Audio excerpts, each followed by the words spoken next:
కాదు ఒక అధికార పార్టీకే తెలుగుదేశం పార్టీకే పని చేయాలి అని ఆయన నోటి మాట చెప్పిన దాన్ని ఏంటి అడిగితే అది కాదు, ఆయన మాటలు కాదు, ఒక్కిరికించారు.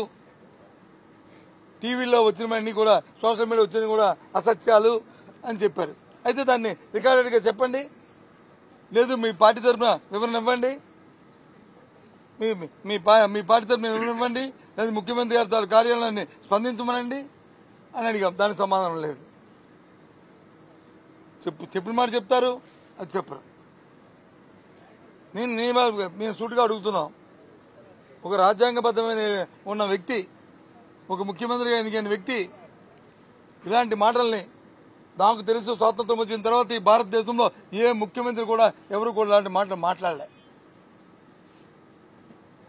ఇది భావ్యం కాదు.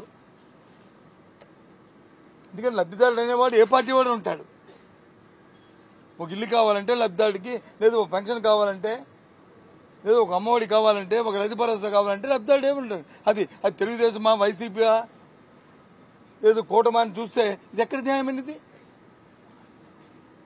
అన్నం చెప్తారు, అక్కడ చెప్తారు, ఇక్కడికి వచ్చి కాదంటారు. అందుకని మళ్ళీ మేము ముందుకు వచ్చాం.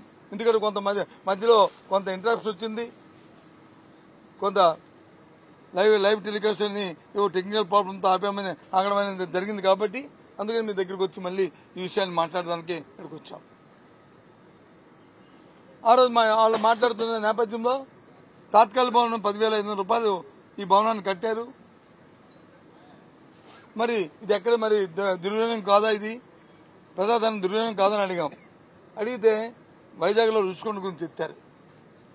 మా రుషికొండలో బాత్రూమ్ 20 లక్షల రూపాయలు టబ్ వేశారు, 30 లక్షలతోనే వచ్చి కమోడ్ కట్టారు.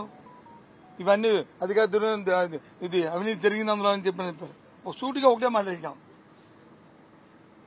రుషికొండ కట్టడాల్లో కానీ అవినీతి జరిగితే, తప్పులు జరిగితే ఎందుకు ఆ కాంట్రాక్ట్ బిల్లు ఇచ్చారు, ఇవ్వాల్సిన సందర్భం ఏంటి అంటే మేము దానికి ఇవ్వలేదు, ఇంకో దానికి ఇచ్చామని చెప్పారు. సరే ఇంకో దానికి ఇచ్చారు మీరు అంటున్నారు, నేనైతే దీనికి ఇచ్చారని అనుకుంటున్నాను. ఎందుకంటే నేను చూశాను ఆంధ్రపత్రికలో, అది ఆంధ్రజ్యోతిలో వచ్చింది కాబట్టి నేను చూసి నేను అంటున్నాను. కాదు, అవినీతి తప్పు జరిగింది, అవినీతి జరిగింది అంటున్నారు. ఎంక్వైరీ చేయండి, తప్పు జరిగితే ఎంక్వైరీ చేయండి.